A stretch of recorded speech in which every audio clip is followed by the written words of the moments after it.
In 2017, four countries came together with a clear, if unspoken, goal to counter China. Australia, India, Japan, and the United States had all experienced economic and even military aggression from Beijing. That threat gave birth to the Quad. The grouping of four Indo-Pacific democracies was envisioned as a way to push back against China's attempts to create its own sphere of influence in the region. India is supposed to host this year's Quad Leaders Summit. Expectations were that the prime ministers of Australia and Japan, as well as the US president, would gather in India this September. But the month ended without any such summit. What happened? In short, Donald Trump. Amid trade frictions between the US and India, the US president has reportedly canceled plans to visit New Delhi this fall.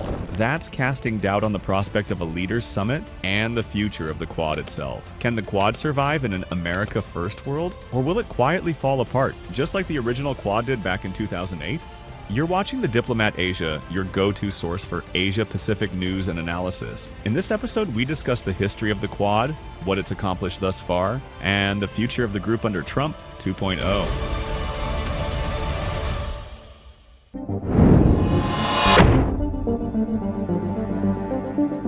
The Quad has its roots in the aftermath of the devastating 2004 Indian Ocean earthquake and tsunami. The tsunami's widespread devastation made clear the need for closer and more regular cooperation among the four countries: Australia, India, Japan, and the United States. Japanese Prime Minister Abe Shinzo spearheaded the Quad's first iteration in 2007, supported in the endeavor by then Australian Prime Minister John Howard, Indian Prime Minister Manmohan Singh, and US Vice President Dick Cheney. An initial Quad meet in May 2007 on the sidelines of the ASEAN Regional Forum was followed several months later by a joint military exercise. The long-running bilateral US-India Malabar exercise expanded in September 2007 to include Japan and Australia for the first time, and it was to be the last for a decade.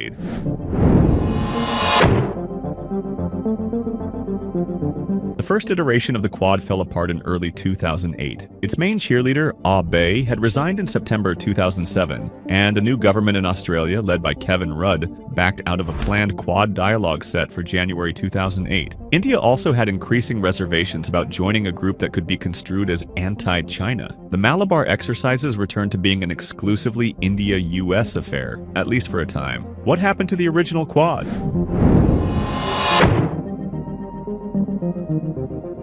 The Quad's challenge has always been that its cohesion has been dependent not upon an institutionalized framework, but the presence of an external threat shared by all four partners. Reluctance in both Delhi and Canberra to provoke China by joining a grouping that was explicitly directed at Beijing led the grouping to fall apart in 2008.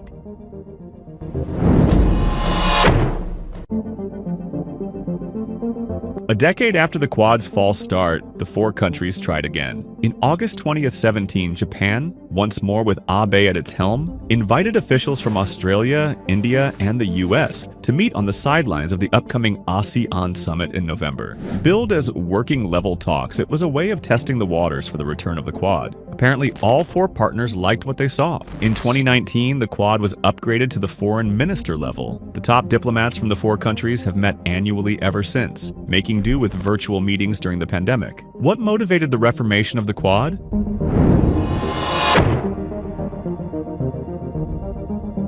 After building close relations with China for 2 decades, Australia was at the receiving end of Chinese economic aggression and interference in domestic politics. Similarly, after 2 decades of relative peace along the India-China land border, from 2012 onwards, India experienced 3 attempts of salami slicing by Chinese PLA. China, I think, turned out to be the gift that kept on giving by then. That poor country had a deep shared interest in making sure that these global commons, mainly maritime space, remained free and open and coercion-free. And I think that really changed the equation in 2017.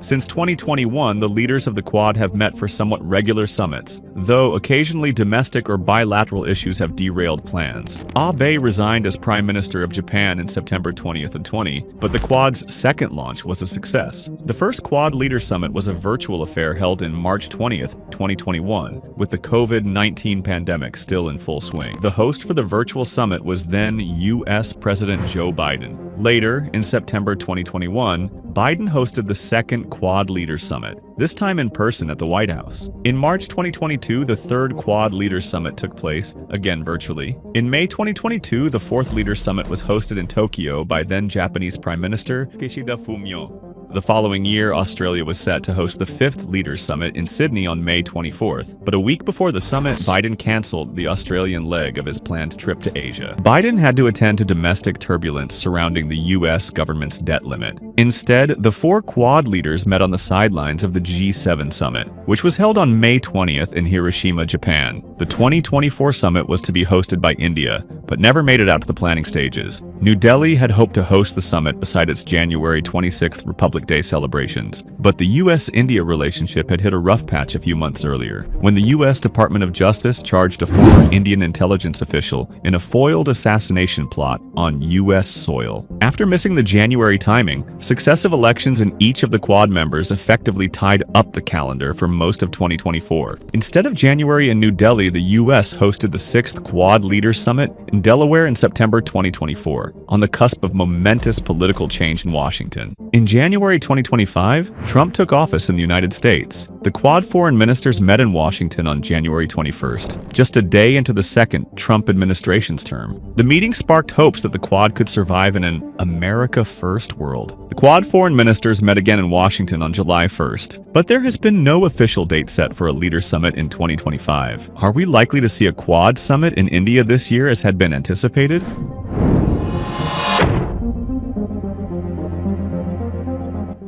Given the mercurial nature of decision-making, it is possible the Quad Leaders Summit will happen even if bilateral ties do not improve.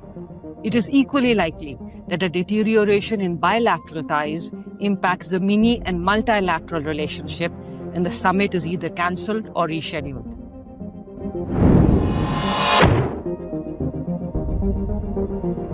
While all four governments involved deny it officially, the Quad is generally seen as a strategic tool for countering China. Leaders' statements regularly condemn destabilizing or unilateral actions that seek to change the status quo by force or coercion. That's a not-so-veiled reference to China's actions in its territorial and maritime disputes with its neighbors, including Quad members India and Japan. The Quad's action areas are also concentrated in sectors where competition with China is a major concern. That includes maritime security, economic security, infrastructure, critical minerals, and emerging technology, including AI. So from the get-go, I think Quad was really more primarily about shared concern about more broader security issues, whether that could be mitigation from the disaster damage or public health, even some of the economic issues and technology issues in the vocabulary of the economic security.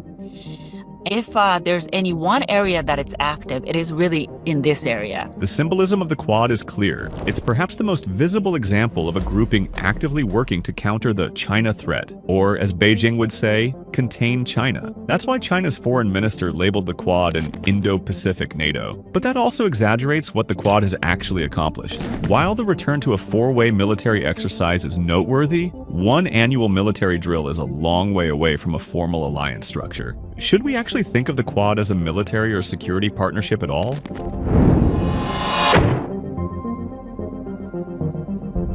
The Quad's focus remains public goods. Even though the four countries are the world's leading economies and have considerable military power, the group lacks security orientation. India, in particular, is extremely reluctant to get dragged into a formal alliance. New Delhi highly values its non-alignment and autonomy, for reasons that the second coming of Trump have made all too apparent. And even U.S. allies Australia and Japan are at times hesitant to lean too far forward in their criticisms of China, particularly on the Taiwan issue. And this brings us back to September 2025. Trump has effectively postponed any visit to New Delhi. Meanwhile, an India-China China rapprochement is in full swing. Indian Prime Minister Narendra Modi visited China for the first time in 7 years at the beginning of September. While there, he made sure to be seen smiling and laughing with not only Xi Jinping, but Russia's Vladimir Putin. That's not exactly conducive to a friendly four-way summit hosted in New Delhi.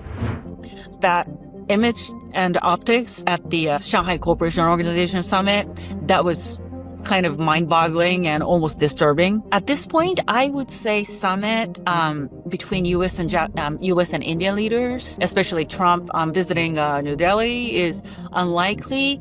But it's not just India-U.S. frictions that are holding the Quad back. The U.S. is rethinking its August defense pact with Australia.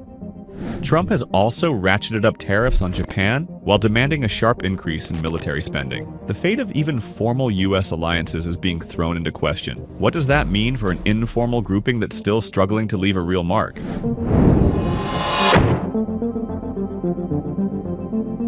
It's too early to say the Quad is dead. We're just 3 months out from the last foreign ministers meeting, and the leaders' summit might still come together this year. Meanwhile, Quad members besides the US are actively working to tighten their own partnerships, despite their own domestic troubles. Oddly enough, key here will be Japan.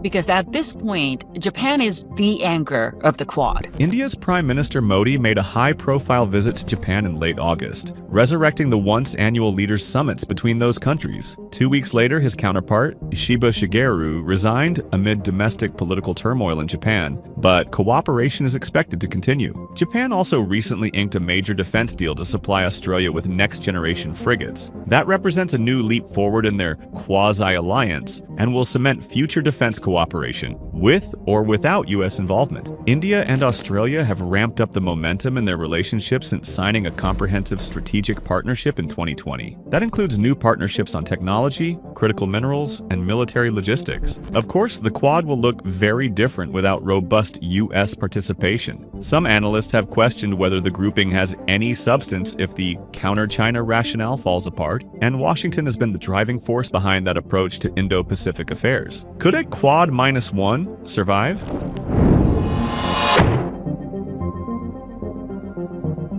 So the Quad's heft has come from American underwriting of this unilateral. If the United States withdraws from the Quad or reduces its participation to ministerial level meetings, the Quad will find it hard to survive as an entity. The original Quad fell apart in 2008, with experts pointing to the 4 member states' diverging threat perceptions and interests as the main culprit. It reformed in 2017, but has never come close to being an Indo-Pacific NATO, instead focusing on issues like economic security and public health. And throughout its resurgence, both domestic political issues and bilateral tensions have occasionally delayed or relocated summits. The Quad is now in another period of flux, thanks largely to tensions between India and the US. But the geopolitical drivers, the China threat, remains strong. Even if the Quad melts away, it is likely to reform once again so long as the driving motivation remains relevant. Thanks for watching The Diplomat Asia. Now you know all about the Quad. If you're enjoying our content, visit thediplomat.com for comprehensive coverage of Asia-Pacific geopolitics. Use the link in the description for 10% off your first year subscription. Don't forget to like this video and subscribe to our channel for more in-depth information on major events and trends in the Asia-Pacific region. And leave a comment below if there's a topic you'd like to see covered by The Diplomat.